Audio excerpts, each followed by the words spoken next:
Is Atlantis the elusive ancient civilization? Fact or fiction? It was described as being rich in fine art, technology and architecture by the Greek philosopher Plato in 350 BC. Despite there being precious few facts to go on, Atlantis has spawned all sorts of weird and wonderful suggestions about where and what it was. Possibly the strangest of all dates back to the Second World War.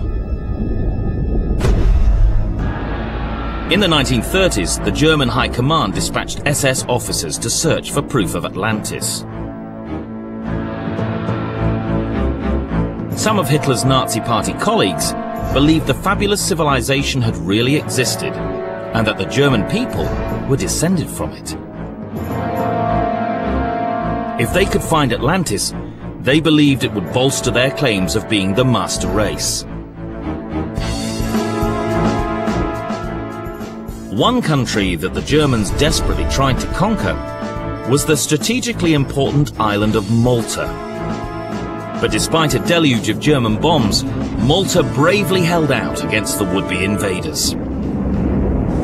In doing so, the island people prevented Hitler's Atlantis hunters from plundering their precious ancient treasures. These treasures lead this investigation to Malta. Could this island be the site of Atlantis? Only a few miles from Malta's capital, Valletta, lie some of the most intriguing ruins in Europe. Malta's magnificent megalithic temples were built around 3600 BC. That's 1,000 years before the Great Pyramids in Egypt. Who the temple builders were and what became of their culture is a fascinating mystery. Adriana Cacciatolo works for the Maltese Tourist Authority and has studied the history of the island's temple sites. She thinks the early civilization that lived here was so advanced that they could have been the basis for the Atlantis story. At the time of their construction, they were the most sophisticated and advanced architecture anywhere in the world. 5,000 years ago, no one else was building structures like this. They are unique, and in terms of architecture, they were very advanced. Some of these stones weigh 20 tons. That's the weight of 3 double-decker buses. It was an incredible feat of engineering to move them across land and raise them into place. And there are other signs here of an advanced civilization at work.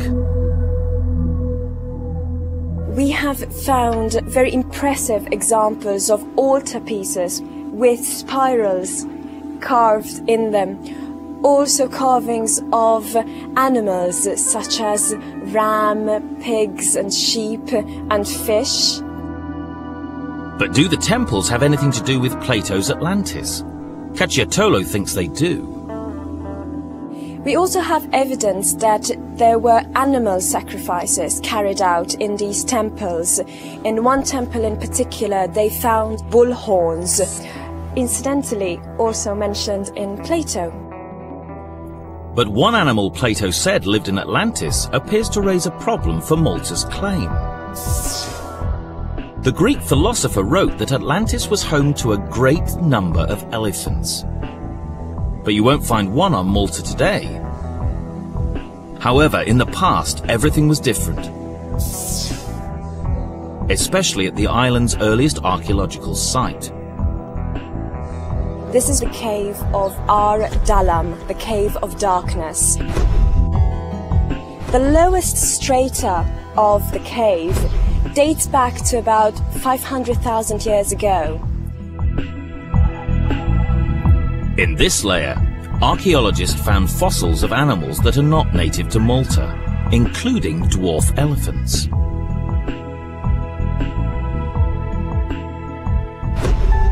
So how did the elephants get here? The fossils suggest that in ancient times, Malta was joined to both mainland Europe and Africa. Then, over the centuries, the sea level rose, turning Malta into an island. The animals were marooned and eventually died out. There are other strange remains on Malta with echoes of Plato's Atlantis. Mysterious tracks have been found all over the island. Some experts believe they may have been highways used to transport agricultural produce and water for irrigation. Plato described an intricate network of waterways on Atlantis. Could these be the same? But if Malta is the site of Atlantis, the ruins shouldn't be on dry land at all. They should lie beneath the waves. We know of 24 temple units on 14 sites in Malta and the sister island Gozo. However, no one knows how many other temples there could be under the water. In the last 5 years, divers have discovered what may be more temples off Malta's coast. Could this be another link with the submerged city of Atlantis? Since the temples were built 5,000 years ago, the sea level has risen by almost 50 feet, which could explain the underwater structures. But this was caused by a gradual climate change and cannot explain the sudden disappearance of the temple builders themselves. At 2500 BC, the sophisticated culture simply disappeared. We don't know how, we don't know why. The temples were simply abandoned.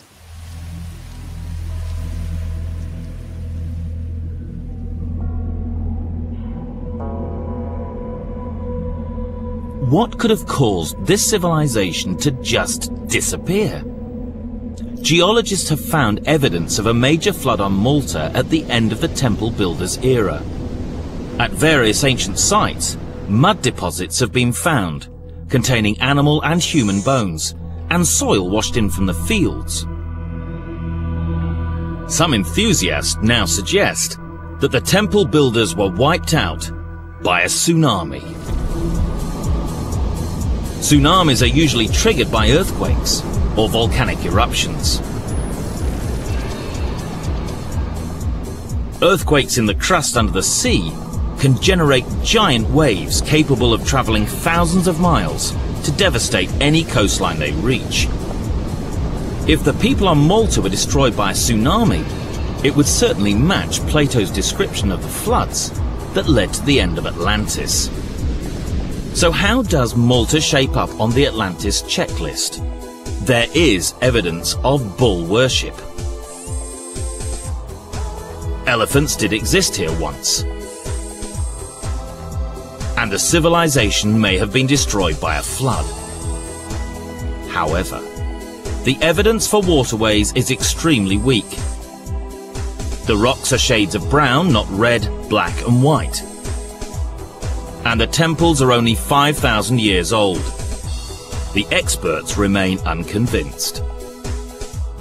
Here you have a mysterious, very ancient civilization that we don't understand, we really know very little about. They seem to be very advanced in some ways, but just because we have these mysteries, I don't think that makes it Atlantis in Plato's sense.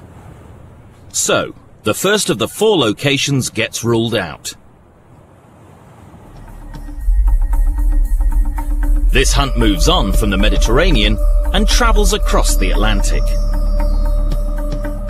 We think the Bahamas was part of a maritime culture that was in operation during the Ice Age. And that maritime culture, for lack of a better term, is called Atlantis. Could these stones be part of an ancient building? Can the depths of the Caribbean uncover some vital evidence of this lost civilization? Is Atlantis fact or fiction?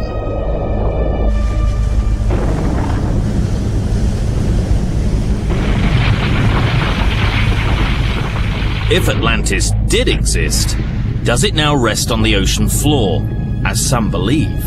A sunken city that has lain submerged for over 9,000 years. The hunt is on for this legendary lost city. So far, this search has led to the ancient ruins on the small Mediterranean island of Malta.